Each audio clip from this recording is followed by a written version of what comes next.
ठीक है।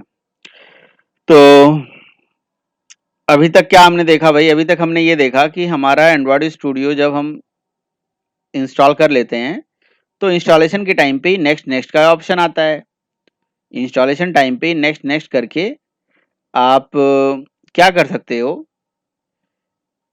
जैसे इंस्टॉलेशन होता है, ओह सॉरी सॉरी, यहाँ पे इंस्टॉलिंग हो रहा था एपीके और मैंने अपने फ़ोन में क्लिक नहीं करा था, इसलिए ये इंस्टॉलेशन अभी कर ही रहा है।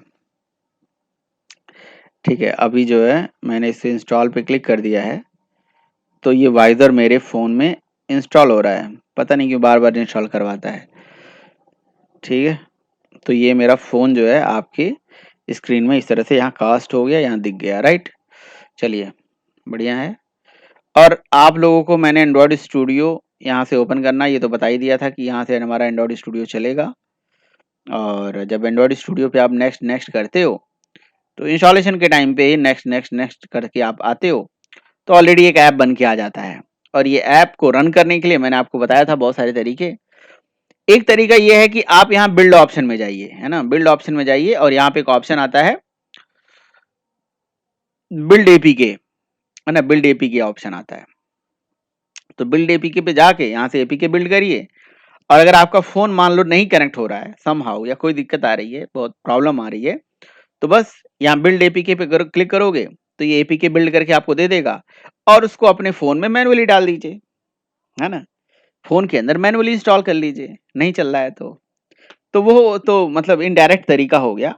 और अगर डायरेक्ट तरीके से चलाना है तो वो सारे स्टेप आपको फॉलो करना पड़ेगा। या तो वायर मीडियम के थ्रू चलाना पड़ेगा या तो वायरलेस मीडियम के थ्रू चलाना पड़ेगा। दोनों में से कोई ना कोई अप्रोच आपको फॉलो करना है, आइदर वायर और वायरलेस मीडिया। ठीक है, ओके। तो ये अभी बिल्ड एपीके हो रहा है। इसका एपीके मैं फ़ोन में कॉपी कर लूँगा, लोकेट करके फ़ोन में कॉपी करके इंस्टॉल कर दूँगा मैनुअली। नहीं तो मैंने आपको एक ऑप्शन बताया था लास्ट टाइम पे, अगर आपको याद हो, तो हम लोग फाइल में जाके ये एडीबी वाईफाई वाला ऑप्शन यहाँ से हम कनेक्ट कर देंगे। देखिए मैंने यहाँ से कनेक्ट कर दिया है तो मेरा फ़ोन यहाँ पे कनेक्टेड हो गया बिना वायर के थ्रू। और जब भी मुझे यहाँ से रन करना है तो इस प्ले बटन पे मैं क्लिक करूँगा तो विदाउट एनी वायर कनेक्टिविटी हम अपनी एप्लीकेशन को फ़ोन में रन कर सकते हैं। ठीक है, तो ये दो अलग अलग तरीके हो गए। फिलहाल एंड्रॉयड स्टूडियो को इंस्टॉल करने के बाद देखिए, अच्छा ये आ गया ना ऑप्शन, देखिए यहाँ पे आता है ना लोकेट एपीके, तो लोकेट पे जाएंगे और लोकेट पे जैसे क्लिक करेंगे यहाँ से एपीके आएगा, इसको कॉपी करेंगे, ठीक है, अपने फ़ोन में डाल देंगे, ठीक है, और एप्लीकेशन चलने लगेगी। इस अप्रोच में और इस वाले अप्रोच में यही फ़र्क है कि इस पे यहाँ पे रन पे क्लिक करते ही सीधे फ़ोन में इंस्टॉल हो जाता है। समझ रहे हो? जैसे सुमित का नहीं चल पा रहा है ना अभी, तो सुमित बहुत परेशान है कि सर हमारा नहीं चल रहा है। तो भाई अगर आपका नहीं चल रहा है तो आपको चिंता करने की ज़रूरत नहीं है। आपको जल्दी-जल्दी शादी करनी है। शादी कर लोगे, 2 से 3 हो जाओगे तो उस दिन ये भी चल जाएगा, कोई दिक्कत वाली बात है नहीं। ठीक है? और जो है दावत खिला दो सबको, है कि नहीं? तो तो ये देखिए एप्लीकेशन यहाँ पे इंस्टॉल हो गया और रन भी हो गया, है ना? इंस्टॉल भी हो गया, रन भी हो गया। बस एक तरीका ये है कि आप इस तरह से नहीं रन कर पा रहे हो तो आप एपीके मैनुअली बिल्ड करो और डाल दो। सुमित समझ में आ रहा है? मेरी बात सुन पा रहे हो सुमित या नहीं हो? हाँ जी सर, सुन रहा हूँ जरूर। हाँ, तो ये तरीका है। तो एक और तरीका ट्राई करेंगे, अगर ओईएम इंस्टॉल करके और सारा चीज़ करके अगर नहीं होगा तभी हम क्लास के बाद उसे देखेंगे कैसे-कैसे कर सकते हैं। बट ठीक है, अल्टीमेटली एप्लीकेशन को चलाना ही बढ़ाना ही बड़ी बात है। रन करने के लिए तो रियल डिवाइस पे आप कोई पूरा एप्लीकेशन बिल्ड करने के बाद एपीके बना लीजिए। एपीके बिल्ड के अंदर जाके यहाँ बिल्ड एपीके का ऑप्शन आता है। 2 तरह की एपीके होती हैं, एक होता है साइंड एपीके और एक होता है नॉर्मल एपीके। साइंड एपीके जो होता है ये बेसिकली जब हम प्ले स्टोर पे एप्लीकेशन को ले जाते हैं तो उस केस में हमें साइंड एपीके बनाना पड़ता है। तो signed APK basically play store के लिए होता है। तो प्ले स्टोर वाली एप्लीकेशन नहीं, अभी हमें बिना प्ले स्टोर वाली एप्लीकेशन यहाँ पे बनानी है। ओके, तो चलिए ठीक है। फिलहाल तो हमने बहुत सारे टर्म समझा, जैसे एसडीके के बारे में समझा, एडीटी के बारे में समझा, एवीडी के बारे में, वर्चुअल डिवाइस पे भी हमने एप्लीकेशन चलाना सीख लिया। तो ठीक है, एप्लीकेशन चलाना कोई बड़ी बात नहीं है, लेकिन हमें ये समझना बड़ी बात है कि जब हम नेक्स्ट नेक्स्ट करके आते हैं और एक एप्लीकेशन बिल्ड करते हैं तो क्या होता है। जैसे कई लोग ऐसे हैं जो पहली बार क्लास कर, जैसे अमित हैं, वो पहली बार क्लास कर रहे हैं, तो उनके लिए मैं बताऊं कि जब आप एंड्रॉयड स्टूडियो इंस्टॉल करोगे ना, तो अब ये देखो, ये तो हमारा टर्मिनेट हो जाएगा, इसलिए मैं टर्मिनेट नहीं करूंगा। तो एक स्क्रीन आती है ना, उसमें ऐसे फाइल में जाके न्यू में जाके प्रोजेक्ट बनाना होता है एंड्रॉयड का। तो जब एक प्रोजेक्ट बनाते हो, आप पिछला सेशन मेरा देख लेना, नेक्स्ट नेक्स्ट नेक्स्ट करके आते हो, तो ये एप्लीकेशन अपने आप बिल्ड होके आ जाती है। एंड्रॉयड स्टूडियो में हमें एप्लीकेशन के लिए कुछ एक्स्ट्रा कोडिंग नहीं करनी है, हमें कुछ भी कोडिंग नहीं करनी है। पहला एप्लीकेशन जिसको हम बोल सकते हैं हेलो वर्ल्ड की एप्लीकेशन, यहाँ ऑलरेडी होती है, ऑलरेडी बिल्ड होके आ जाती है। आप next next next next click पे, मतलब ऐसे क्लिक करते हो तो एप्लीकेशन अपने आप बिल्ड होके आ जाती है, समझ रहे हो। तो ये इसकी कहानी होती है मेनली, कि हम एप्लीकेशन कैसे कैसे बन के आती है। तो मेरे ख्याल से आप सब लोगों ने नेक्स्ट नेक्स्ट क्लिक करके एक एप्लीकेशन बिल्ड कर लिया होगा, प्रॉपरली एप्लीकेशन बिल्ड कर लिया होगा, ठीक है। लेकिन हमें यह समझना बहुत जरूरी है कि जब हम एक एंड्रॉयड एप्लीकेशन, एंड्रॉयड स्टूडियो में कोई एप्लीकेशन बिल्ड होके आती है, तो उसमें इस एप्लीकेशन में क्या क्या चीजें होती है और किसका क्या रोल होता है, ठीक है। जैसे इक्लिप्स में एक प्रोजेक्ट बनाते होंगे, सब लोग बनाते होंगे, तो वहां पे एसआरसी होता है, मेन होता है, जावा होता है। उसी तरह से यहाँ ऐप नाम का एक फोल्डर होता है और ऊपर एक मोड होता है। मोड में कई सारे मोड होते हैं, जैसे project mode, package mode, production mode, है ना, प्रोडक्शन मोड, टेस्ट मोड, है ना, कि एप्लीकेशन आप प्रोडक्शन में जा रहा है या आपको टेस्टिंग मोड में रखना है, या अभी आप बना रहे हो, तो अभी हमारा ऐप एंड्रॉयड मोड जो होता है ये डिफॉल्ट मोड होता है, तो यही रहने देते हैं हमें भी। जब धीरे धीरे आप सीखोगे तो आपको सब समझ में आएगा कि किस मोड का क्या यूज है। तो बाय डिफॉल्ट ये मोड है ना। यहाँ पे सबसे नीचे देखिए लॉग कैट है। लॉग कैट जो होता है ये एप्लीकेशन की सारे लॉग वॉग दिखाता है। अभी देखिए लॉग कैट भाग रहा है ना, भाग रहा है। ये हमारे रियल डिवाइस का लॉग कैट है, मतलब रियल फोन है मेरा, क्योंकि वो कनेक्टेड है, वो रन टाइम मेरा कनेक्टेड है। अभी बंद कर दूंगा तो ये इसका लॉग दिखा रहा है हमारे फोन का, ठीक है। यहाँ बिल्ड में आपकी एप्लीकेशन बिल्ड होने के बाद टास्क फिनिश हुआ नहीं हुआ, बिल्ड एनालाइजर ये सब यहाँ पे बताता है, बिल्ड कितनी देर में सक्सेस हुआ, कितनी देर में नहीं हुआ। ये रन में जो है आप एप्लीकेशन को यहाँ से कंसोल में जाके भी चला सकते हो, रन की डिटेल्स देख सकते हो, है ना। डेटाबेस, एंड्रॉयड स्टूडियो में ऑलरेडी डेटाबेस होता है, एंड्रॉयड एसडीके में ऑलरेडी होता है, फोन में भी ऑलरेडी होता है, इनबिल्ट डेटाबेस होता है। तो उस इनबिल्ट डेटाबेस का यूज करके आप क्या कर सकते हो, आप अपनी रियल डिवाइस में आप अपना यूजर का डेटा स्टोर कर सकते हो। और उसको एनालाइज करने के लिए एनालाइजर था, तो इसका भी रहने देते हैं। ये सब तो आपके लिए अभी जरूरी नहीं है। सबसे जरूरी चीज ये है कि एंड्रॉयड में ऐप के अंदर मैनिफेस्ट, जावा और ये जनरेटेड है, इसकी जरूरत है। जहां जहां लिखा है ना जनरेटेड, जैसे ये रिस्क जनरेटेड है और ये जावा जनरेटेड है, तो इस दोनों को जनरेटेड का हमारे से कोई लेना देना नहीं है। ये एंड्रॉयड स्टूडियो अपने आप खुद जनरेट करके रखता है, मतलब इसी जावा का जनरेटेड जावा, है ना। जैसे जावा का बाइट कोड समझ लो, अगर आप जावा में कुछ क्लासेस बना रखे हो, पैकेज बना रखे हो, तो उसी का ही बाइट कोड इसमें जनरेटेड में होगा। इस रिसोर्सेज का कुछ कन्वर्जन वो यहाँ पे होगा। तो मेनली है मैनिफेस्ट, दूसरी है जावा, और तीसरी है रिसोर्स, और चौथा है ग्रेडल। तो चार चीजें हमारे पास हो गई, एक ग्रेडल हो गया, मैनिफेस्ट हो गई, जावा हो गई, रिसोर्स हो गई। इतनी सारी चीजें हमारे पास हैं।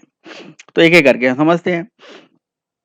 तो सबसे पहले शुरू करते हैं मैनिफेस्ट से कहानी। मैनिफेस्ट के अंदर मैनिफेस्ट डॉट एक्सएमएल होता है, और एंड्रॉयड के अंदर बेसिकली एक्सएमएल का एक बहुत बड़ा रोल होता है। एक्सएमएल क्या होता है और ये कैसे कैसे काम करता है, इसके बारे में कौन बताएगा, कोई मुझे बताए, एनीवन, कि एक्सएमएल क्या होता है, कैसे काम करता है, क्या इसकी कहानी होती है, बताइए एनीवन।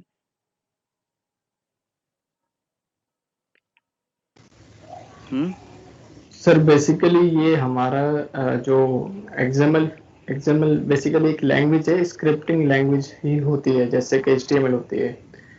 और ये बेसिकली यहाँ एंड्रॉयड में हमें प्रोवाइड की हुई है इन्होंने। और सर ये पार्शली डेटाबेस के तौर पर भी काम करती है। और इसके अलावा ये है कि हम मतलब इसके द्वारा डिजाइनिंग कर सकते हैं अपने एंड्रॉयड की।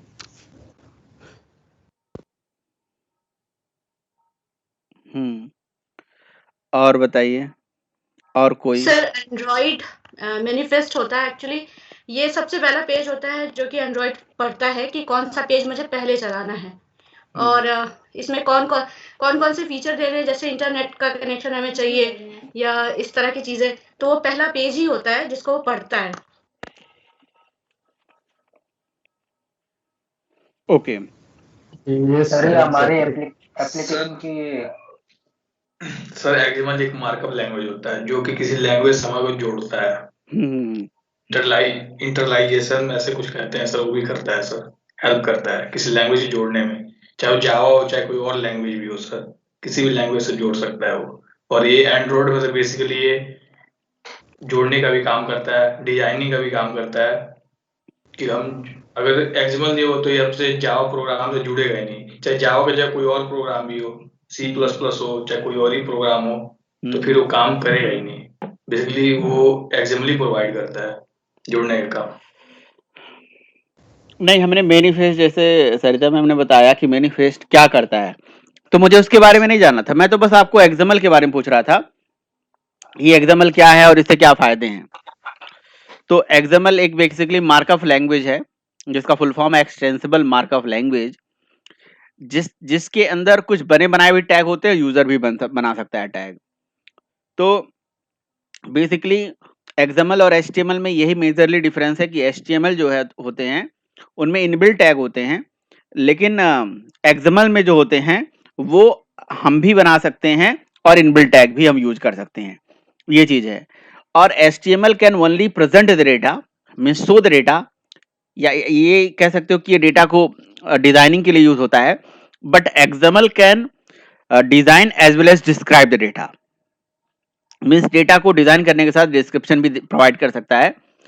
ठीक है, तो इसमें जो इनबिल्ट टैग होते हैं उसके साथ साथ यूजर डिफाइंड जो टैग होते हैं उनमें आप अपना डिस्क्रिप्शन दे सकते हो, या इसके अंदर बने बनाए डिस्क्रिप्शन भी होते हैं। तो it can be also use as a partially database, जैसे समरोज ने बताया, तो बिल्कुल सही बात है, ये डेटाबेस की तरह भी बिहेव कर सकता है। और एक बात प्रीतम ने बताया कि ये इंटर लैंग्वेज कम्युनिकेशन की फैसिलिटी प्रोवाइड करता है। इंटर लैंग्वेज कम्युनिकेशन मतलब कि जैसे मान लो कि कोई लैंग्वेज है जावा, एक है लैंग्वेज .NET, एक है PHP, और ये सारी टेक्नोलॉजी एक दूसरे से कम्युनिकेट करना चाहती हैं, तो एक्सएमएल एक ऐसा माध्यम है जिसके थ्रू इट इज पॉसिबल है। अगर आपको नहीं पता है तो मैं इसको एक समझाने के लिए एक एग्जांपल लेता हूं, बहुत बेस्ट एग्जांपल। जैसे पहले हमारी वेब सर्विसेज होती थी ना, तो वो किस फॉर्म में डेटा एक्सपोज करती थी, वो एक्सएमएल में एक्सपोज करती थी। जैसे मान लो कि PHP की कोई सर्विस है ना, ये जावा की कोई सर्विस है और उसको यूज कोई और करना चाहता है, तो जावा की सर्विस जो भी बंदा यूज करना चाहता है उसके लिए हम डेटा एक्सपोज किस फॉर्म में करते थे, हम एक्सएमएल फॉर्म में करते थे, क्योंकि पहले सर्विसेज होती थी सोप बेस्ड। तो जो सोप सर्विसेज होती थी, जिसको हम simple object access SOAP, simple object access protocol होता था बेसिकली, है ना। कौन है भाई, कौन डिस्टर्ब कर रहा है? आप लोग म्यूट कर दिया करो, ठीक है। तो जो सिंपल ऑब्जेक्ट एक्सेस प्रोटोकॉल होता था जिसे सोप बोलते थे, तो सोप क्या करता था, डेटा जो एक्सपोज करता था वो एक्सएमएल फॉर्म में करता था, राइट। तो एक्सएमएल फॉर्म में वो डेटा एक्सपोज करता था, और कहीं ना कहीं उस एक्सएमएल को, अच्छा एक्सएमएल ही क्यों करता था, क्योंकि एक्सएमएल एक ऐसी लैंग्वेज है जो कि मतलब कोई भी जान सकता है, मतलब कोई भी यूज कर सकता है, कहने का मतलब ये है, ये एक मीडिएटर काइंड ऑफ लैंग्वेज है। एक्सएमएल के अंदर की बने हुए टैग को जावा में भी रीड कराया जा सकता है, .NET में भी या PHP में भी। तो अगर हमने कोई सर्विस बनाते थे तो वो क्या होता था, उसमें हम टैग के फॉर्म में अपने जो सर्विसेज होते थे वो एक्सपोज कर देते थे। सामने वाला उस एक्सएमएल को पार्स कर लेता था, जिसको हम बोलते हैं एक्सएमएल के पार्सर प्रोग्राम, और उस पार्सर के माध्यम से उसके टैग को रीड कर लेता था, जिससे इसे हम बोल सकते हैं कि एक्सएमएल जो है इंटर लैंग्वेज कम्युनिकेशन की फैसिलिटी देता था। क्योंकि एक्सएमएल को पार्स करना, उसको हैंडल करना बड़ा टफ होता था और ये हैवी वेट माना जाता था, थोड़ा सा कॉम्प्लेक्स माना जाता था, इसीलिए उसको रिप्लेस करके अब रेस्ट सर्विसेज बनती हैं जो कि डेटा को एक्सपोज जेएसएन में करती हैं। अब डेटा जेएसएन में जाता है, खैर रेस्ट सर्विसेज जो है एक्सएमएल, जेएसएन, टेक्स्ट, PDF जिस फॉर्म में चाहिए उस फॉर्म में डेटा एक्सपोज कर सकती हैं। जेएसएन में ले जाने से फायदा होता है कि वो थोड़ा सा लाइट वेटेड होता है और सिंपल होता है, कॉम्प्लेक्स नहीं होता, पार्स करना बड़ा इजी होता है, ठीक है। तो पहले ऐसा था। तो एंड्रॉयड को जो बिल्ड करा गया है, इसी कंसेप्ट पे बिल्ड करा गया है कि एंड्रॉयड में जो कह सकते हो जो डेटा की डिजाइनिंग है वो हम एक्सएमएल में ही करते हैं। और साथ ही साथ ये डेटा का डिस्क्रिप्शन भी कुछ देता है। लेकिन डेटा को डिजाइन करने के लिए एक्सएमएल का सहारा इसलिए लिया गया क्योंकि टैग है, टैग से डिजाइनिंग थोड़ी जल्दी हो जाती है। कोडिंग से करोगे तो कोड ज्यादा याद करना पड़ेगा, है ना। कोडिंग की कंपैरेटिवली सही है, मतलब सिंपल है, एक तरह से कह सकते हो। साथ ही साथ लेकिन जावा तो जावा है भाई, वहां तो कोड चलता है, क्लास ऑब्जेक्ट ये सब चलता है। तो एक्सएमएल एक ऐसा मीडियम था जहां से जावा का उसके साथ कम्युनिकेशन कराया जा सकता था। इसी वजह से है ना, एक्सएमएल का मतलब यहाँ पे सहारा लिया गया। तो एक्सएमएल एक ऐसी लैंग्वेज है जो इंटर लैंग्वेज कम्युनिकेशन की फैसिलिटी भी देती है। तो ये मैनिफेस्ट डॉट एक्सएमएल भी एक है, ऐसे जैसे सरिता मैम बता रही थी कि जी एंड्रॉयड एप्लीकेशन कहाँ से चलेगा, कैसे कैसे चलेगा, कौन सा लॉन्चर पेज होगा, कौन सा पेज पहले चलेगा, कौन सा पेज पहले नहीं चलेगा, एप्लीकेशन में कौन सी एक्टिविटीज हैं, कौन सी सर्विसेज हैं, है ना। ये सब चीज की एंट्री इसी मैनिफेस्ट में होती है। तो जो एंड्रॉयड का रन टाइम है वो भी एक प्रोग्राम ही है। वो कैसे रीड करता है सारी इंफॉर्मेशन, इस एक्सएमएल से। तो एक्सएमएल में सिस्टमेटिक तरीके से कोई चीज रख दिया जाता है। एक्सएमएल के अंदर डीटीडी होता है जिसको डॉक्यूमेंट टाइप डेफिनेशन बोलते हैं। एक्सएमएल का स्कीमा होता है। एक्सएमएल के अंदर टैग होते हैं। एक्सएमएल के थ्रू अगर कोई चीज टैग के थ्रू रिप्रेजेंट करके रखी गई हो तो थोड़ा अच्छा लगता है देखने में। देखो अभी मैनिफेस्ट को ओपन करोगे तो कितने सिस्टम से, कितने सिस्टमेटिक तरीके से चीजों को लिखी गई है। यहाँ पे ऊपर एक्सएमएल का वर्जन है, यहाँ पे उसकी स्कीमा है, उसके अंदर एक टैग है जिसका नाम है एप्लीकेशन। ये एप्लीकेशन टैग यहाँ बंद है। उसके नीचे टैग है एक्टिविटी, एक्टिविटी यहाँ बंद है। उसके अंदर टैग है इंटेंट फिल्टर, फिर उसके अंदर टैग है कैटेगरी। तो ये देखो टैग वाइज एक मेन कैटेगरी से सब कैटेगरी इस तरह से लिखा गया है। इसको हैंडल करना थोड़ा इजी हो जाता है, यूजर को देखने में आसान लगता है ना। पार्सिंग करना टफ है, कोई बात नहीं, अगर यूजर बार बार इसे पार्स करे, रीड करे। लेकिन जो जावा वाले हैं, जो एंड्रॉयड के क्रिएटर्स हैं, उनको इसको पार्स करना इजी है। उन्होंने मतलब इंटरनली पार्स करके रख रखा है एक बार, ठीक है, उनके लिए इजी है। चाहते तो जेसन टाइप बना सकते थे इसको, लेकिन चूंकि जेसन का जो कंसेप्ट आया वो बाद में आया। एक्सएमएल एक वर्सटाइल चीज है, उसमें और बहुत सारे फीचर हैं, है ना। मतलब अगर हमें ऐसे समझ लो कि डिजाइनिंग को यूज करना था, डिजाइनिंग को इम्प्लीमेंट करना था, तो इनको बेसिकली ऐसा चाहिए था कि हम अपने हिसाब से टैग बना पाए। तो एचटीएमएल में या किसी और टेक्नोलॉजी में ऐसा नहीं था कि जी टैग हम अपने हिसाब से कोई चीज़ बनाएंगे। अपने हिसाब से टैग बनाएंगे तो उसकी मीनिंग भी हमें फिक्स करनी पड़ेगी या जो भी है, मतलब उनको सिंपल लगा, आसान लगा, इसलिए एक्सएमएल। तो एक्सएमएल एक केस सेंसिटिव प्रोग्रामिंग लैंग्वेज है, extensible markup language programming language है, जो कि डेटा को प्रेजेंट करने के साथ साथ डेटा को डिस्क्राइब करने की कैपेबिलिटी रखता है।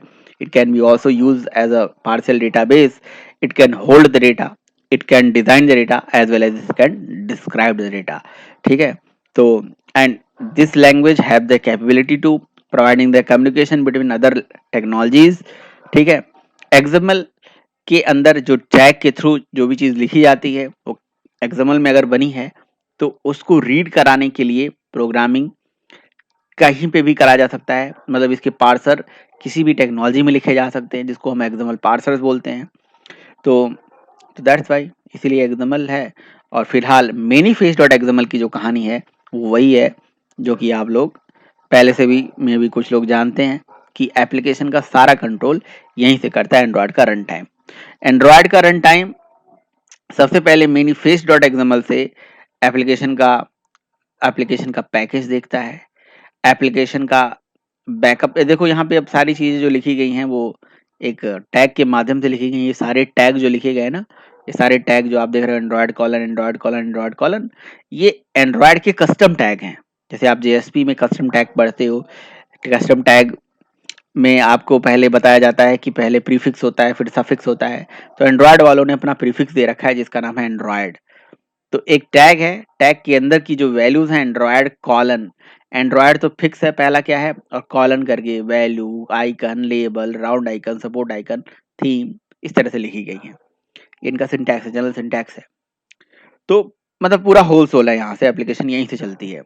एंड्रॉयड का रन टाइम यहीं से सारी इन्फॉर्मेशन पिक करता है, एंड्रॉयड का रन टाइम यहीं से सारी इन्फॉर्मेशन उठाता है और डिसाइड करता है कि एप्लीकेशन में कौन सा चीज कहाँ से चलेगा। तो एंड्रॉयड अलाउ बैकअप थ्रू, जो भी एप्लीकेशन चलती है तो उसका एक बैकअप यहाँ पे संभाल के रखते हैं इंटरनली। तो उसको ट्रू कर दिया है। इसमें आइकन क्या होगा, आइकन जो है मतलब आइकन मतलब ये हो गया कि एप्लीकेशन जब चलती है, कोई भी एप्लीकेशन रन होती है ना, तो उसका एक लॉन्चर आइकन होता है। अगर आप यहाँ से देखिए एप्लीकेशन मैं आपको दिखा रहा हूँ, ये एप्लीकेशन जैसे यहाँ पे चलेगा, ये देखिए एप्लीकेशन जैसे चलता है तो यहाँ पे एक आइकन होता है।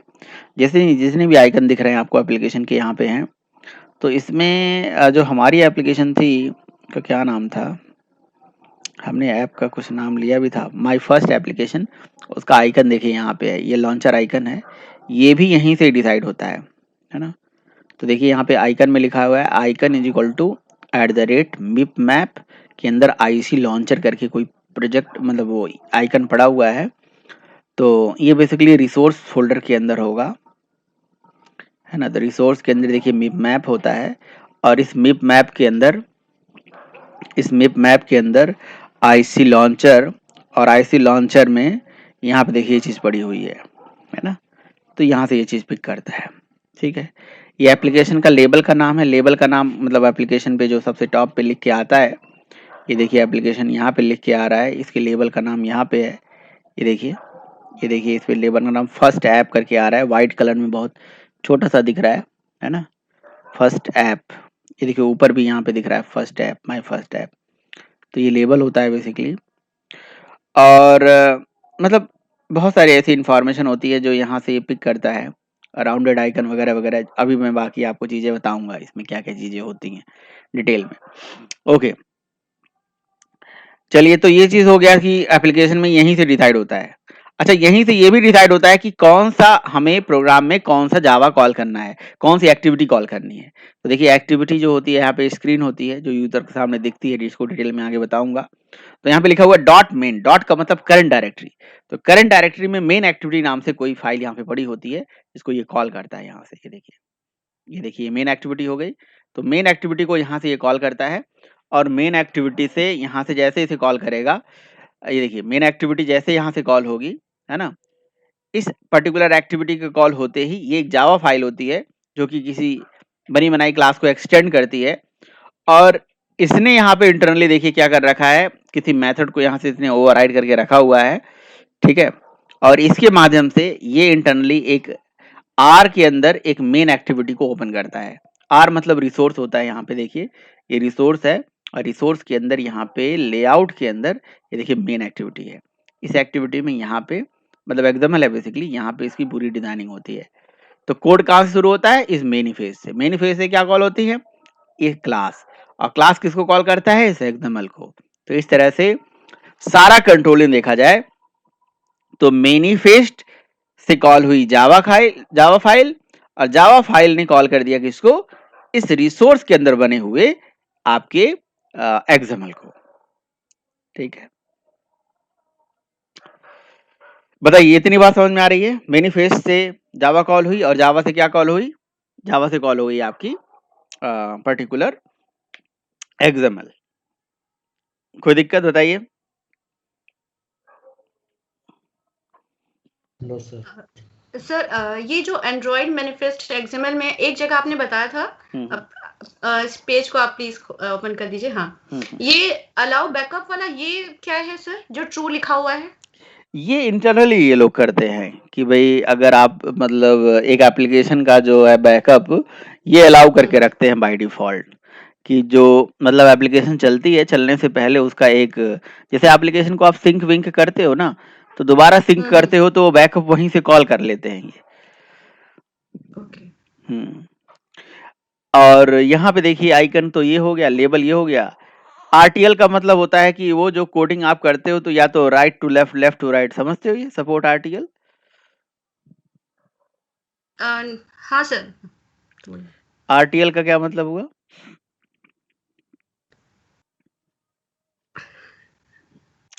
आरटीएल का मतलब होता है, आरटीएल का मतलब होता है राइट टू लेफ्ट। जैसे आप कोडिंग करते हो ना, ये देखिए जैसे आप कोडिंग करते हो तो ये जो कोड लिखते चले जाते हो तो ये क्या करते हो, ये ऐसे लिख रहे हो, ये राइट, तो ये क्या कर रहे हो, ये कोड लिख रहे हो। कोड जो आरटीएल का मतलब होता है राइट टू लेफ्ट, कि मतलब ये राइट टू लेफ्ट आप कोडिंग कर रहे हो, यहाँ से राइट टू लेफ्ट में आपका कोड जा रहा है, अरे आप देख लो ना, हर चीज का मतलब है यहाँ पे। आप आर्टिकल, सपोर्ट आर्टिकल एंड्रॉयड, आपको ये सारा चीज देखने के लिए ना, आपको एंड्रॉयड की जो ऐप बिल्डिंग है, आप यहाँ से जाइए, 1 मिनट रुकिए, हमने यहाँ क्योंकि से सर जब एरर आती है ना तो पूरा दिमाग घूम जाता है, फिर समझ नहीं आता आई कहाँ से है।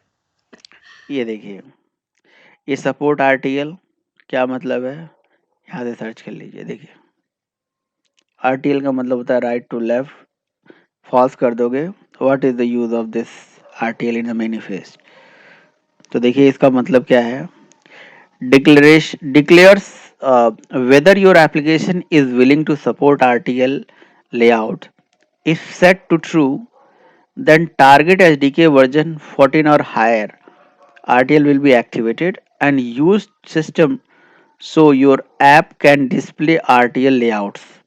मतलब जो आपका लेआउट होता है वो राइट टू लेफ्ट दिखने लगता है। If set false then target SDK version set to this will ignore and no effect, so your app will behave same regard to this layout वगैरह वगैरह। मतलब इन्होंने इस पे भी दे रखा है, सीधे वो ओपन करो ना, डेवलपर सोर्सेस का है, सीधे यहाँ से देखने की जरूरत नहीं है, इनके ऑफिशियल साइट पे भी है। यहाँ देखिए हर चीज का मतलब है।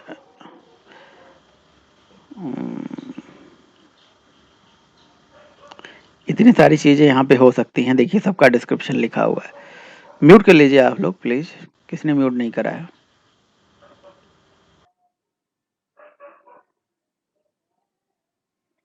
ठीक है, हर कोड का यहाँ डिस्क्रिप्शन दिया हुआ है कि किसका क्या मतलब है।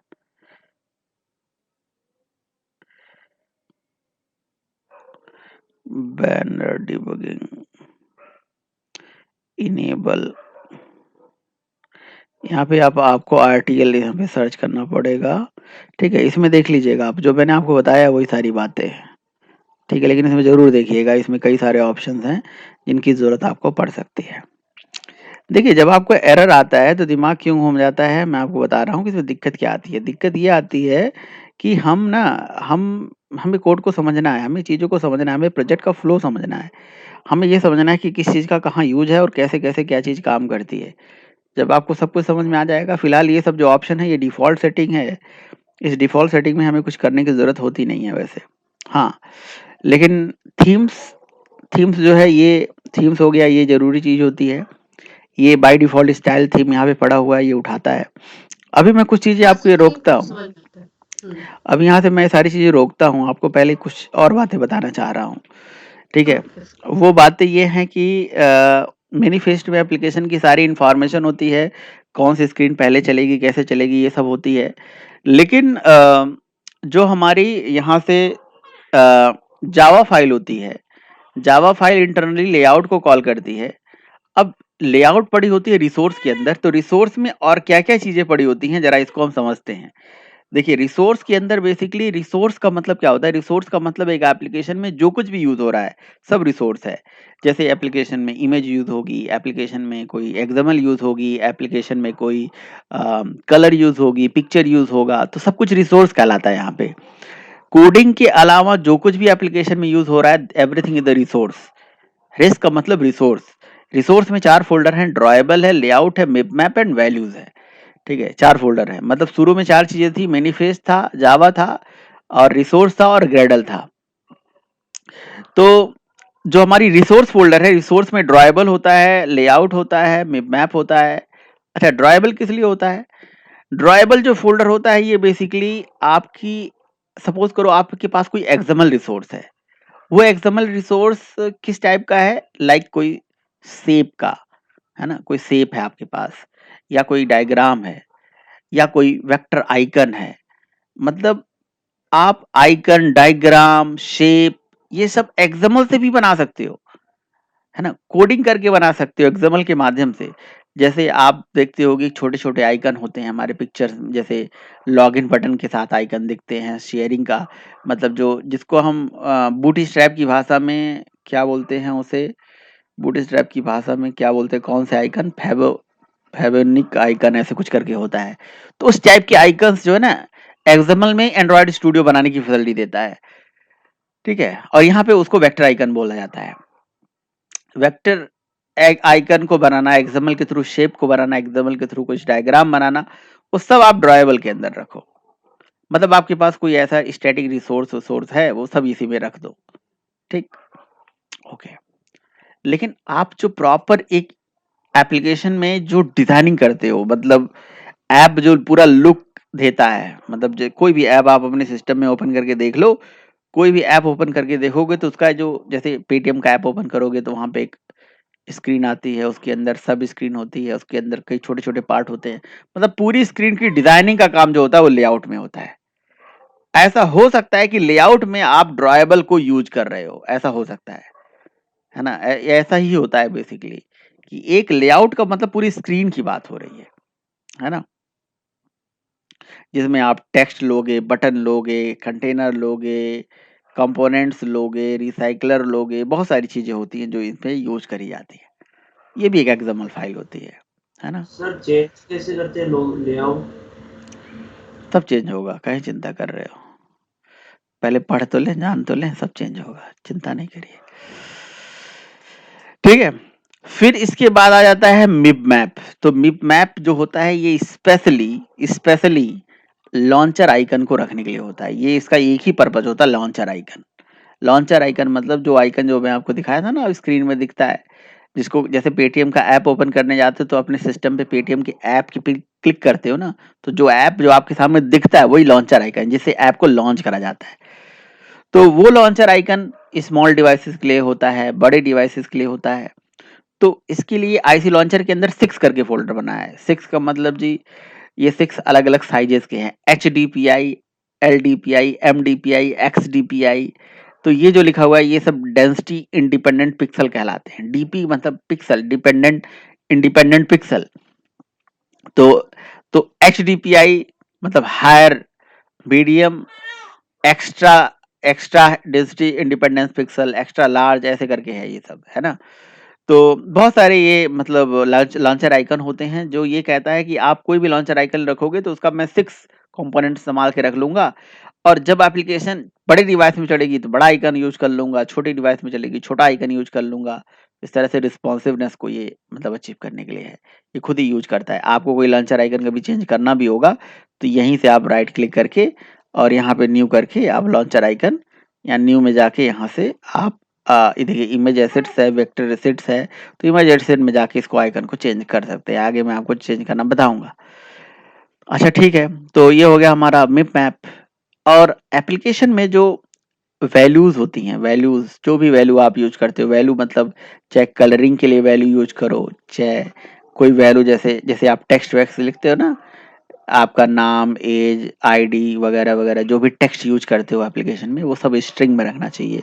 तो string dot XML string messages के लिए होते हैं। इवन आप जैसे सपोज करो कोई डिजाइनिंग कर रहे हो, आप हार्ड कोडेड कोई वैल्यू लिख देते हो तो वो हार्ड कोडेड वैल्यू वहां ना डाल के स्ट्रिंग डॉट एक्सएमएल में रखना चाहिए, ठीक है। ये इनका कंसेप्ट है। और कलर के लिए जो कोडिंग वोडिंग होती है सारा यहाँ पे हम रखते हैं, जैसे पर्पल कलर, येलो कलर, ये सब देखो रख रखा है। तो ऐसे जितने कलर हैं आप सारे कलर यहाँ कॉम्बिनेशन रख दीजिए। यहाँ उनकी वैल्यू है, ये ना, ये तो कोड, कलर कोड होता है, ये आप नेट पे भी सर्च करोगे मिलेगा, या किसी पे भी ऐसे क्लिक करोगे तो कलर कोड जो है यहाँ से आप चेंज कर सकते हो। कलर कोड यहाँ से चेंज कर सकते हो किसी भी कलर का। और स्ट्रिंग डॉट एक्सएमएल में स्ट्रिंग मैसेजेस रखे जाते हैं जो कि यहाँ पे रखे गए हैं, ठीक है। और साथ ही साथ कुछ थीम्स रखे गए हैं, तो इनकी जरूरत हमारी है नहीं। तो ओवरऑल जो जरूरत पड़ती है मेन, वो रिसोर्स के अंदर हमारा एक लेआउट है और दूसरा है हमारा जावा। ये दो हमारी मेन फाइलें हैं, ठीक है। तो जब आप एप्लीकेशन जब बना के मतलब जब एप्लीकेशन बाय डिफॉल्ट लॉन्च बन के आती है, नेक्स्ट नेक्स्ट नेक्स्ट करके रखते हो, तो ये दो ही चीज ओपन भी होती है, ये लेआउट ओपन होके दिखती है, ये जावा ओपन होके दिखती है, और इसकी लिंकिंग हो रखी है मैनिफेस्ट में। तो सबसे पहले मैनिफेस्ट फाइल कॉल होती है, मैनिफेस्ट फाइल कॉल होगी, मैनिफेस्ट जावा को कॉल करेगी, जावा लेआउट को कॉल करेगा। लेआउट पे कौन सी लाइन, लाइन नंबर 12 पे ये वाली लाइन अगर आप नहीं लिखोगे तो आपकी जो एक्सएमएल में जो व्यू दिखता है ना वो दिखेगा ही नहीं, एक्सएमएल आपको नजर ही नहीं आएगा। तो एक ब्लैंक स्क्रीन नजर आएगी, बिल्कुल व्हाइट स्क्रीन नजर आएगी। ये क्वेश्चन इंटरव्यू पूछा जाता है एंड्रॉइड के कि अगर सपोज करो सेट कंटेंट व्यू में मैं ये लाइन कमेंट कर दूं या हटा दूं, लिखूं ही नहीं, अगर मैं ये लाइन हटा ही दूं या लिखूंगा ही नहीं तो क्या होगा? तो होगा यही कि एप्लीकेशन में एक ब्लैक, तो एप्लीकेशन रन होगी कि नहीं होगी? रन होगी बिल्कुल, लेकिन ना एकदम ब्लैंक स्क्रीन, व्हाइट कलर की स्क्रीन आपको दिखेगी, इसमें कुछ भी नहीं होगा, नथिंग, कुछ नहीं होगा, ठीक है, तो ये इस कोड को लिखते ही मतलब चीजें दिख जाती हैं।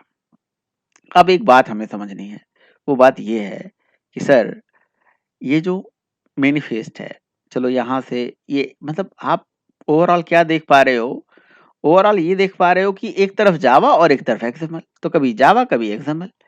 यार इसका चक्कर क्या है? यही नहीं बात समझ में आती। ये कभी जावा यूज कर रहे हैं, कभी एक्सएमएल यूज कर रहे हैं। तो जावा तो खैर एक ही है ना? बाकी सब एक्सएमएल है। तो चाहे वो कुछ भी हो, चाहे वो ड्राइबल के अंदर सारा एक्सएमएल दिख रहा होगा, लेआउट के अंदर सारा एक्सएमएल दिख रहा है, मैप में भी एक्सएमएल है, रिसो मतलब सब जगह वैल्यूज के अंदर स्ट्रिंग एक्सएमएल है। एक्सएमएल ही XML, only a single Java. ठीक है। अच्छा, इसमें भी देखो ये जावा है एंड्रॉयड टेस्ट तो ये हमारे लिए नहीं है। ठीक है, हमारे लिए यही एक सिंगल जावा है। तो देखिए मैं आपको बताता हूँ, फिर से बताता हूँ। जावा जो है प्योर बिजनेस लॉजिक को लिखने के लिए, जैसे सपोज करो आपने एक बटन बनाना है, तो बटन तो आप एक्सएमएल से बना लोगे यहाँ, लेकिन बटन पे क्लिक करके इवेंट हैंडलिंग करनी है, उस पर कुछ ऑपरेशन करना है, कुछ एक्शन करना है, कुछ बिजनेस लॉजिक लिखनी है, वेब सर्विस कॉल करना है, सर्विसेज कॉल करने हैं, पार्सिंग करनी है, एक्सएमएल पार्सिंग, जेएसएन पार्सिंग करनी है। ठीक है, या सर्विसेज को चलाना है, या कुछ कुछ भी इंटेंट करना है, कुछ एक्शन करना है, कुछ कुछ भी आप काम करना चाहते हो बिजनेस लॉजिक के रूप में, बैकएंड में कोडिंग के रूप में, तो वो सारा चीज, वो सारा काम, वो सारा कोड कहाँ से चलेगा? वो सारा कोड चलेगा हमारे इस जावा से। तो जावा में प्योर बिजनेस लॉजिक। आप ऐसे समझ लीजिए कि किसी भी ऐप को जब आप बनाते हो, कि चाहे वो वेबसाइट हो, चाहे वो किसी भी टाइप की एप्लीकेशन हो, किसी भी टाइप का सॉफ्टवेयर हो, तो सॉफ्टवेयर में 3 तरह के लॉजिक होते हैं, प्रेजेंटेशन पार्ट और business part. Presentation logic and business logic, PL and BL. PL का मतलब डेटा को प्रेजेंट करना, और बीएल का मतलब उस पर कुछ बिजनेस लॉजिक लिखना, कुछ उस पर एक्शन करवाना, कुछ काम करवाना। ठीक है, तो एंड्रॉयड कहता है कि जो प्रेजेंटेशन पार्ट है वो एक्सएमएल से करो, और जो बिजनेस लॉजिक है वो जावा में करो। मैंने कहा कि अगर मैं जावा में ही प्रेजेंटेशन और बिजनेस लॉजिक दोनों लिखूंगा, तो कहता है बिल्कुल करो। आप एक्सएमएल की एक भी लाइन मत छुओ, टच मत करो। आप सारा कोड, पूरी डिजाइनिंग, पूरा ये ऐप के अंदर की यही तो लिंकिंग है, इसी लाइन को कमेंट करके आप यहीं पे सारा कोड लिख दो, जिससे आपकी एप्लीकेशन पूरा पूरा एक्सएमएल के बिना चलेगी। आप बिना एक्सएमएल के सारा काम कर लोगे, कोई दिक्कत नहीं है। लेकिन विच इज नॉट रिकमेंडेड। तो मतलब कहने का यह है कि एप्लीकेशन को डिजाइन करने की, एप्लीकेशन को रन करने की 2 अप्रोच, प्रोग्रामेटिक अप्रोच और डिक्लेरेटिव अप्रोच। प्रोग्रामेटिक अप्रोच मतलब कोडिंग से करो, है ना? और डिक्लेरेटिव का मतलब एक्सएमएल में टैग दिए गए हैं, डिक्लेयर करो और जावा का उससे लिंकिंग कर दो, है ना? वो अच्छा है, वो बेटर है, वो बेटर है। ठीक है, समझ रहे हो? तो अच्छा, रही बात, अगर आपको थोड़ा ये कंफ्यूजन हो कि जावा में, एंड्रॉयड में ये कोड मतलब सारे डेटाबेस कनेक्टिविटी, सर्वर से डेटा लाने की कोड, ये सब कोड मतलब इंटरनल सर्वर साइड वाले कोड नहीं लिखे जाते हैं। अगर आपको ये कंफ्यूजन है तो मैं आपको भी क्लियर कर दूं कि Android is just a client. ये क्लाइंट साइड प्रोग्रामिंग के लिए यूज होती है, not for server side programming. Android is just like a browser. आप ब्राउजर में एप्लीकेशन चलाते हो ना, बस वही समझ लो आप, ये ब्राउजर है, ये आपको डब्बे बना के देगा। बिजनेस लॉजिक आपको किसी तीसरे टेक्नोलॉजी में लिखनी पड़ेगी, जो टेक्नोलॉजी आपको पता होगा उसी में ही लिखनी पड़ेगी। ठीक है, जिसको हम सर्विसेज बोलते हैं। लेकिन वो काम हम बाद में करेंगे, अभी हम पहले कोर लेवल पे एंड्रॉयड को समझते हैं। ठीक है, अब देखो एप्लीकेशन चल रही है, गलती हुई, प्रॉब्लम हुई। एंड्रॉयड एंड्रॉयड पढ़ने के लिए क्या है भाई? एंड्रॉयड स्टूडियो पे नेट पे डाउनलोड कर लो, 50 वीडियो यूट्यूब पे मिल जाएंगे, कहीं से डाउनलोड करना शुरू करो, पढ़ना शुरू करो। लेकिन जो मैं अभी पढ़ाऊंगा, समझाऊंगा, जो आपको बेस मजबूत करूंगा, वो बेस मजबूत करने के लिए आपको मतलब इस पे खूब टाइम वेस्ट करना चाहिए, खूब समझना चाहिए। जब आप टाइम वेस्ट करोगे, समझोगे ना, तो आपको एक एक्सपीरियंस हो जाएगा, आपको अपने आप पता चल जाएगा इस एरर का क्या मतलब, इस एरर का क्या मतलब है। तो कई बार आपको कोड लेवल पे जब ये नहीं समझ में आता ना कि ये एरर क्यों आ रही है, एरर कहाँ से आ रही है, इसके क्या रीजन है, तो आपको ये जान लेना पड़ेगा कि कोड में मतलब क्या कनेक्टिविटी है, क्या लिंकिंग है, किस तरह से क्या क्या कोड चलता है। तो चलिए एक लिंकिंग के बारे में आपको समझाता हूँ, क्या लिंकिंग होती है, क्या कहानी होती है। मेरा आप लोगों से एक क्वेश्चन है, सिंपल सा क्वेश्चन है कि चलो इसकी डिटेल में तो हम आगे पढ़ेंगे कि भाई सर लेआउट में क्या है, लेआउट कैसे चेंज करेंगे, कैसे नहीं चेंज करेंगे। ये इंटरनल कहानी हो गई। पहले ऊपर से कहानी समझो। पहले मैंने आपको क्या समझाया, हमारे पास 4 चीज है, मैनिफेस्ट है, जावा है, रिसोर्स है और ग्रेडल है। अच्छा, ग्रेडल में क्या कोड होता है? ग्रेडल में कोड होता है वही जो मैंने आपको बताया था, जैसे मैवन होता है उसी तरह से ग्रेडल भी होता है। ये बेसिकली होता है क्या करने के लिए, आपकी एप्लीकेशन का वर्जन, एप्लीकेशन में बेसिकली डिपेंडेंसी वगैरह डाउनलोड करने के लिए होता है। जो डिपेंडेंसी होती है, लाइब्रेरीज होती हैं, इन सारी चीज़ों को डाउनलोडिंग के लिए यूज़ होता है। इन सारी चीज़ों की डाउनलोडिंग के लिए यूज़ होता है ना? तो मेनली समझ लो कि अगर अभी बिगिनर लेवल पे हो तो आपको ज़रूरत ही नहीं पड़ेगी, ग्रेडल की अभी ज़रूरत ही नहीं पड़ेगी। भूल जाइए थोड़ी देर के लिए। जब आप एक्सपीरियंस हो जाइए तो धीरे धीरे आपको ग्रेडल यूज करना आप शुरू करोगे, है ना? तो एक तरफ आपका मैनिफेस्ट हो गया जिसमें एप्लीकेशन की सारी इंफॉर्मेशन है, जिसको डिटेल में समझेंगे। बट हाँ, इसमें कुछ ऐसे टैग हैं, जैसे एक एक्टिविटी टैग होती है, तो पहले आपको एक्टिविटी पढ़नी पड़ेगी, तो आपको तब समझ में आएगा एक्टिविटी होती क्या है। बट एक्टिविटी टैग में एक मेन एक्टिविटी क्लास होती है, जावा क्लास होती है, और जैसे हर जावा क्लास में मेन मेथड होता है ना, पब्लिक स्टैटिक वॉइड मेन, वहीं से कहानी शुरू होती है। वैसे ही एक्टिविटी के अंदर एक एक्शन होता है, उस एक्शन में मेन लिखा होता है, और जिस एक्टिविटी में एक्शन मेन लिखा होता है वही एक्टिविटी पहले चलती है। और लॉन्चर अगर लिखोगे तो ये अपने आप लॉन्च भी हो जाएगी। लॉन्चर हटा दोगे तो ये लॉन्चर मान लो हटा दोगे आप, तो एप्लीकेशन आपके फोन में इंस्टॉल होके रह जाएगा, वो चलेगा नहीं। लॉन्चर हटा दोगे, है ना, लॉन्चर लगा दोगे तो ये, अच्छा ये देखो, मैं इंटेंट फिल्टर का कोड हटा देता हूँ।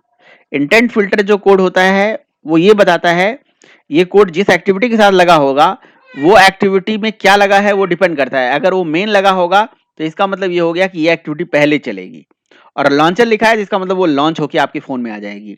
तो ये मेन एक्टिविटी का नाम मेन ही होना कोई जरूरी नहीं है, नाम कुछ भी हो सकता है, हाथी घोड़ा, लेकिन उसके साथ अगर ये मेन लगा है, ये फिक्स वर्ड है, ये फिक्स वर्ड है, ठीक है। ये android.intent.action.main ये फिक्स एक वर्ड है, ये पैकेज है, पैकेज के अंदर कोई स्टैटिक कांस्टेंट है। इस कांस्टेंट को अगर यूज करोगे तो ये समझ लीजिए कि इस कांस्टेंट को यूज करने से ये फायदा हो जाता है कि, एक मिनट भाई, एक मिनट रुकिए। हाँ जी, तो क्या मैं बता रहा था, मैं ये बता रहा था कि बेसिकली आवाज आ रही ना आप लोगों को? Yes sir. हाँ, तो मैं ये बता रहा था बेसिकली, देखिए पता नहीं क्या मैं बता रहा था, मैं भूल गया। मेन लिखने से मतलब ये हो जाता है, ये पैकेज के अंदर कोई कांस्टेंट पड़ा हुआ है, समझ रहे हो? ये देखो लिखा है ना, पब्लिक स्टैटिक फाइनल, दिख रहा है ये कोई कांस्टेंट है, ये कांस्टेंट वैल्यू है, उसको उसकी वैल्यू है ये, ठीक है। चलिए, तो स्टैटिक फाइनल कांस्टेंट है। तो एक छोटी सी बात मुझे आप लोगों से जाननी थी, मैं भी कोई बहुत दिन से भी कुछ लोग पढ़ रहे हैं एंड्रॉयड, कुछ लोग जानते भी हैं थोड़ा बहुत, कुछ लोग नहीं जानते हैं। मैं आप लोगों से जानना चाहता हूँ कि आखिर ये जो एक्सएमएल है, ये जो जावा है, इन दोनों में लिंकिंग कैसे होती होगी? आखिर जावा को कैसे पता चलता होगा मुझे ये एक्शन, मतलब इस एक्सएमएल को कॉल करना है, ठीक है। तो आज तक किसी जावा कोड में एक्सएमएल को कॉल करना सीखा है आपने? नहीं, क्योंकि आपको एक्सएमएल पार्सिंग हमने पढ़ा ही नहीं, है ना। इसके लिए एक्सएमएल पार्सिंग पढ़ना पड़ेगा। केवल प्योर जावा में एक्सएमएल पार्सिंग कभी करी है? नहीं। XML parser, DOM parser, SAX parser, ये पार्सर के नाम है, आप नेट पे डालिएगा, उसको पार्सिंग करिएगा, कोई एक्सएमएल के टैग रखिएगा, उसको पार्स करिएगा, अब रीड करिएगा। लेकिन आप क्या देख रहे हो कि आपके जावा में इस एक्सएमएल को पार्स करने का कोई कोड नहीं है, और फिर भी एक्सएमएल का जावा से लिंकिंग होता है। तो ये कैसे होता है? पहले ये चीज जानना जरूरी है, फिर इंटरनल तो आप समझते रहिएगा। ऊपर की बात कोई बताए, एनीवन, कैसे एक्सएमएल का जावा से लिंकिंग होता है? सर ये जो हमारी आर क्लास होती है ना, बेसिकली ये रिस्पॉन्सिबल होती है हमारे जावा के और एक्सएमएल के बीच में कम्युनिकेशन करवाने के लिए। तो ये आर क्लास कौन बनाता है, कहाँ से बनाता है, कैसे, क्या कहानी? आर क्लास क्या होती है? आप कह रहे हैं ये जो आर क्लास होती है, तो ये इस तरह से बताओ कि जी हम बिगनर हैं, हमें तो कुछ नहीं आता है। सर मुझे बस बेसिक चीज पता है कि अगर हमारे एक्सएमएल में कोई लेट्स सपोज कोई एक्टिविटी है, लेट्स सपोज बटन है, हाँ ठीक है, ठीक है। तो अगर उस पे सर हमें कोई एक्शन परफॉर्म करवाना है, तो उस एक्सएमएल कोड में जो हमने बटन बनाया है, यार बहुत डेप्थ उतना जा रहे हो आप, ऐसे समझ लो, सिंपल सा मतलब है, ऐसे बोलो कि सर एंड्रॉयड के अंदर जितने भी रिसोर्सेज होती हैं, रिसोर्स, अभी बटन वटन पे मत जाओ, ये रिसोर्स हैं। ये जितने भी रिसोर्सेज हैं, चाहे वो ड्राइवेबल हैं, लेआउट है, मैप है, वैल्यूज हैं, एक्सएमएल है, कुछ भी है, इन सारे रिसोर्सेज को, है ना, रिप्रेजेंट करने के लिए आर नाम की क्लास एंड्रॉयड वालों ने बना रखी है, ऑलरेडी बना रखी है, और वो ऑटो जनरेटेड क्लास होती है। और ये जितने भी मतलब एक्सएमएल में लिखे गए टैग हैं और जितने भी फोल्डर्स हैं, ठीक, उन फोल्डर के अंदर टैग है, सब टैग है, उन सबको रीड करने के लिए आर नाम की क्लास बना दी गई है। तो in Java, in Android there is a class whose name is R, that is a core library, that is core part of Android. Android की लाइब्रेरी का पार्ट है, एंड्रॉयड की लाइब्रेरी ऑलरेडी इसमें इंस्टॉल्ड है, हमारे एसडीके के साथ है, इसमें है ऑलरेडी। तो आर नाम की क्लास के पास ऑलरेडी ये क्या करते हैं, एंड्रॉयड के कुछ पार्सर्स प्रोग्राम इंटरनली पड़े हुए हैं, जो अपने आप, मतलब ऐसे समझ लो कि आप जो कुछ भी चेंज करोगे यहाँ पे एंड्रॉयड स्टूडियो के रिसोर्सेज में, जो कुछ भी चेंज करोगे, है ना, जो भी चेंज करोगे, वो सारे चेंजेस अपने आप, है ना, ऑटोमेटिकली वो सारे चेंजेस आर के अंदर पहुंच जाते हैं। आर के अंदर सबकी एंट्री अपने आप हो जाती है।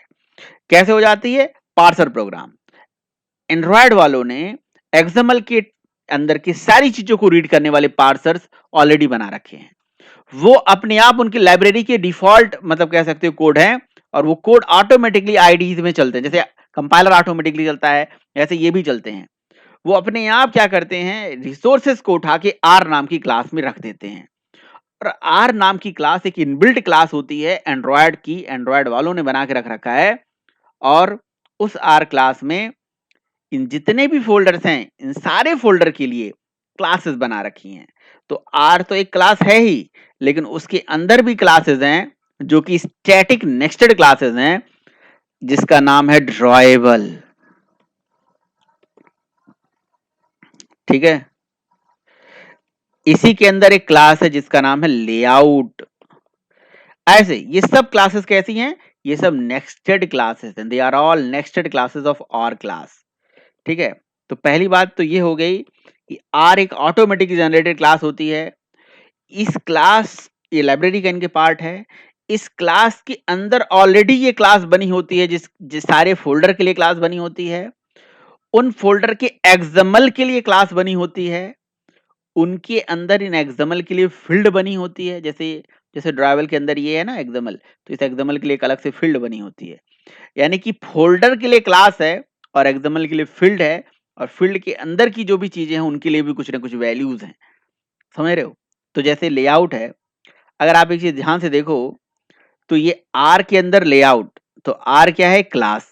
देखिए लिखा है पब्लिक फाइनल क्लास, और जो कि एक्सटेंड करती है ऑब्जेक्ट को। और लेआउट क्या है? Public final static class. ठीक है। और ये क्या है? This is nothing but a XML, है ना, एक कोई एक्सएमएल है सिंपल बस। लेकिन इस एक्सएमएल की अपनी एक वैल्यू है। देखिए public static int layout is equal to something. तो ये क्या है? This is nothing but a variable. ये वेरिएबल है, स्टैटिक कांस्टेंट है। तो एक हो गई क्लास, क्लास के अंदर नेस्टेड क्लास और नेस्टेड क्लास के अंदर कांस्टेंट। तो ये आपको दिमाग में बैठा के रखना है। समझ रहे हो? ये हम नहीं कर रहे हैं, ये हो रखा है, ऑलरेडी हो रखा है। और कुछ चेंजेस भी करते हो तो ऑलरेडी एंट्री आर में पहुंच जाती है। पार्सर प्रोग्राम ऑलरेडी डाल देते हैं उसके अंदर एंट्री। यानी कि इस स्टैटिक नेस्टेड क्लास के अंदर पब्लिक स्टैटिक, है ना, final, public static final int, और एक कांस्टेंट है, इसी नाम से एक कांस्टेंट है ये। और इस कांस्टेंट वेरिएबल में ऑलरेडी एक वैल्यू है। वैल्यू किस टाइप की है? वैल्यू जैसे int x equal to something, ऐसे ऐसे करके 1 2 3 ऐसे करके, मतलब हेक्साडेसिमल कोड है, सिंपल सा मतलब है। तो सारा खेल एंड्रॉयड और एंड्रॉयड के एक्सएमएल और जावा में सारे कम्युनिकेशन का सारा खेल आर की क्लास की होती है, जो इनबिल्ट क्लास है इनकी। अब इस एक्सएमएल के अंदर भी जो इंटरनल जी चीजें लिखी गई हैं, जैसे अभी ये बहुत कुछ दिख रहा है, लेआउट के अंदर भी बहुत सारा कोड दिख रहा होगा। इसके अंदर की जो कोडिंग है, इसको यहां से कोड व्यू से आप देख सकते हो। इसके अंदर की जो कोडिंग है, इनकी भी एंट्री उसी आर में है, इस क्लास के इस पर्टिकुलर स्टैटिक कांस्टेंट के साथ है। इसकी और क्या क्या कहानी है वो कल मैं आपको बताऊंगा, आज नहीं।